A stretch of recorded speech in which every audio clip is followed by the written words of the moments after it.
કમોસમી વરસાદથી ખેડૂતોની આર્થિક રીતે કમર તૂટી ગઈ છે। પાવી જેતપુર તાલુકાના ખાડિયા, અમાદર, તારાપુર અને ઉમેરવાના વિસ્તારો કે જ્યાં થોડા જ દિવસ પહેલા ખેતરમાં ડાંગરનો પાક લહેરાતો હતો અને ખેડૂતોને હૈયે હરખ સમાતો હતો નહીં। ખેડૂતોના આશા હતી કે ડાંગરના પાકનું વેચાણ કરીને મહેનતનું ફળ મેળવીશું, પરંતુ માવઠાએ ખેડૂતોના સપના અને મહેનત પર પાણી ફેરવી નાખ્યું છે। કમનસીબે કમોસમી વરસાદે એવી તો તબાહી મચાવી કે ખેડૂતોને હવે રાતા પાણીએ રોવાનો વારો આવ્યો છે। ખેતી પર નિર્ભર ખેડૂતો હવે કોઈ વિકલ્પ બચ્યો નથી।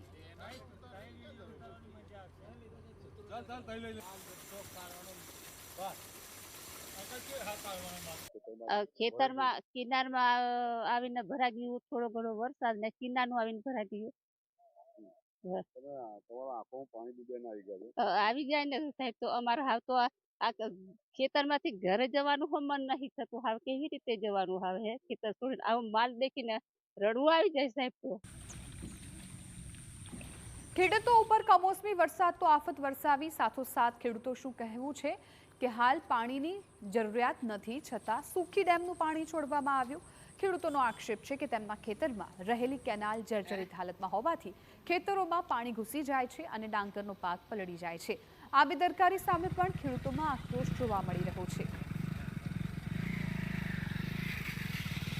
વરસાદનું પાણી નથી, આ કેનાલ તૂટી છે આગળ, એનાથી એક બીજી જગ્યાએથી તૂટીને સીધું ખેતરમાં આવ્યું અને પાણી કેનારવાળાને ખરેખર બંધ કરી દેવો જોઈએ, પણ આટલું બધું નુકસાન કર્યું હજુ કોઈ બંધ કર્યું નથી અને બધી કેનાર બોગસ છે। એટલે અમારે આમાં કશું કઈ લેવું છે નહીં, બધો માલ બગડી ગયો।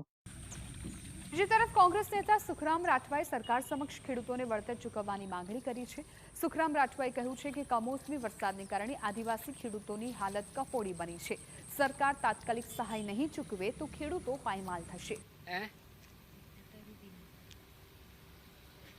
ખેડૂતોની આશા ડાંગર ઉપર હતી અને ડાંગર પણ તૈયાર થયા પછી કાપી નાખીને કાપ્યા પછી એને ઘરે લાવવાનું, એટલે પોતાના ખેતરમાં ખડે લાવવાનો સમય થયો અને વરસાદ જે પડ્યો એને કારણે ખેતરોમાં પાણી ભરાયા છે, ડાંગર પલળી ગઈ છે।